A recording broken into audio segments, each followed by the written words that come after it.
to sleep, so I figured I would do a follow-up video to the video I made earlier. Not that I'm expecting anything, but in case someone did watch that video, they'll probably like this video as well. That video was talking about ubiquitous slash salient threats to the UK at the moment. We just spoke about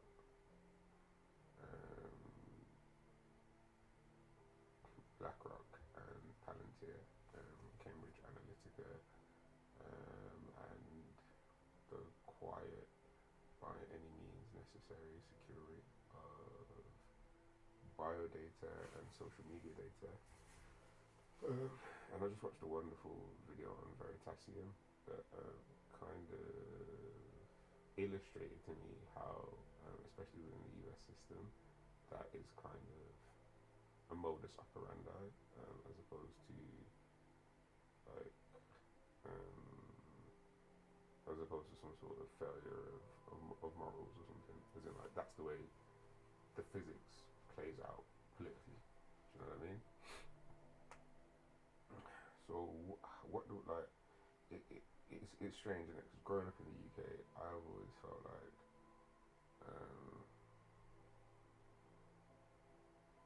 maybe it's just me in it, but I always felt like there's a disconnect, like, between what you want to do and what you're able to do, and a lot of it seems to stem from a lack of just like foresight. Do you know what I mean? Like, people say, like, in 2010, if instead of selling off the gold, like, someone, or, you know, getting ready for austerity because you don't understand how borrowing works or whatever, like, someone had said, okay, these are the metrics that we need to hit, let's start going towards hitting them. Like, for example, the climate change metrics, like, they were really well hit, but I mean, I feel like we really missed so many opportunities and so many, like, necessary moments to upskill and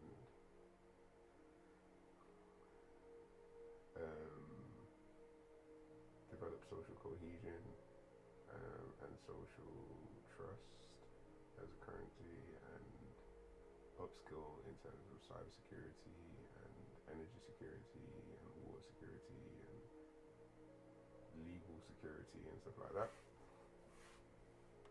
And I don't know, like, right now we're kind of living through it. You know, in many ways, this is the reality for most people. Like, I wrote an article today discussing the leader of the WMCA, so Ed Cox's article, which was talking about the realities of governing an area with what he described as polycentric. And obviously my article was just highlighting the fact that there is record unemployment, so all of these articles are a bit tone deaf. And this isn't even me discussing, like, 1% of what I'm thinking, because, like, what I'm thinking, it's so angry that it's, like, borderline. Like, I have to be very careful with it, do you know what I mean? Because I feel how I feel, and I have evidence for how I feel and stuff like that, and I'm seeing these things playing out in real time. However, you know, I don't know if raising my voice is going to help, because I think the big question is, for me, is why am I kind of one of the only people seeing it? Now, I'm a bit of an early responder, so I recognise that, but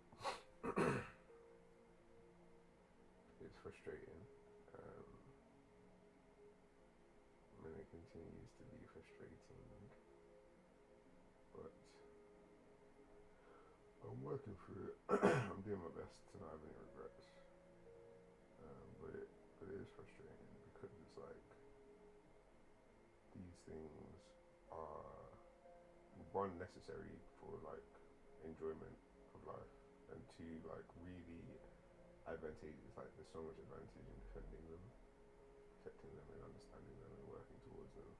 It's like every day we face another article about why this isn't working or that isn't working or this didn't work out this time, and it's like we're not in the 100 Years War where all of the agency and all of the leverage is outside of us. Do you know what I mean? Like the solutions to our problems are many. It's not like we're in a world where there are no solutions, or the solutions are too few and far between to action. Like, say now if you wanted to get employment up by an incredible 10% in the West Midlands area, I mean, you could even get it up 1%, just identifying the problem. You know what I mean? Just getting some people together and saying like, how can we really boost employment? I think that would be a few jobs, wouldn't it? You know what I mean? So that's like, I didn't even get to the end of the thought without a solution presenting itself.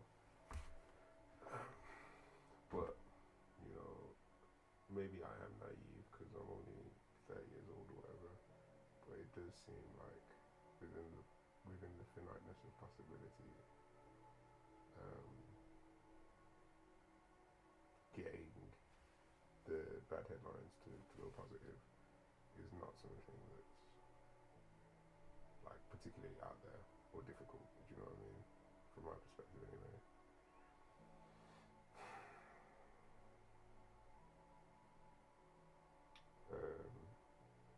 And while this is going on, you know, while it's like Chicken Little, do you know what I mean? While the sky's falling down, everyone's burying their head in the sand, and there are actual wolves. You know, people who have got an MBA in closing down businesses or whatever, or some sort of CIA daddy or something like that. Do you know what I mean? And they're in key, like in really good positions to purchase, to disrupt, to change, to affect the system. And that for me isn't that scary because I recognize like as incredible as corruption is, do you know what I mean? Like it's not as incredible as like justice and stuff, because obviously as corrupt as this world is, like we still need justice for it to continue, do you know what I mean? Otherwise it would just stop, because the 1% can't sustain themselves, obviously. They need people to get their food for them and stuff. They're not like super predators who just can sort everything out, contrary to what, you know, they may have everyone else believe. But whatever, in the you know, those are just words. That's just naivety. Those are just ideas. Like in the meantime, these are the things that were pressing on my mind at 10 o'clock in the UK, and I just thought I don't want to go another 10 years without posting the videos and saying what I wanted to say. But yeah, that was it. Do I feel really hopeful? I feel how I feel, and I'm working towards things day by day. Yeah, and that's all I'm going to say for today. Hope you guys have a good week. Good night.